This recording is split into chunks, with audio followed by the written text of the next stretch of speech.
कि और जो खर्च विहीन मॉडल है, यदि खर्च के साथ हम कुछ भी करेंगे तो पहले तो हम इनको पराजित ही नहीं कर पाएंगे, और यदि हम पराजित कर भी लेंगे तो हम भी उसी नाली के एक गंदे कीड़े में कन्वर्ट हो जाएंगे।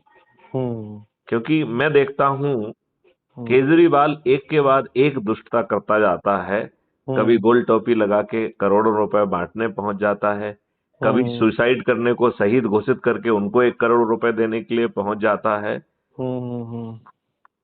अभी जो है वो गुजरात में गया था, तो उसने जो फ्रीबी बांटी है उसका एक आकलन हमने पढ़ा है, वो आता है 80,000 करोड़ रुपए।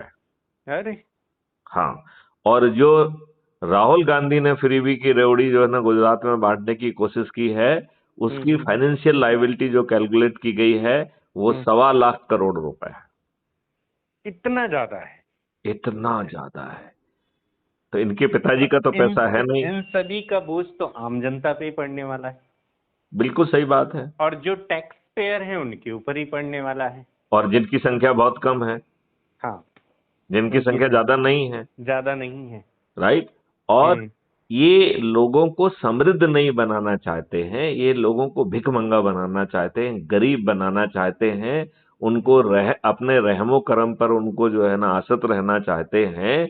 जबकि इन्हीं व्यवस्थाओं के तहत हम उन्हें समृद्धशाली बना सकते हैं। आप हमारी वीडियो सुनिए उसमें, जिसमें मैंने कहा है कि किसानों की आमदनी बिना खर्च किए, सरकारी खर्च किए हुए, मैथिली शरण गुप्त अपने मॉडल के आधार से 5 गुना कर सकते हैं।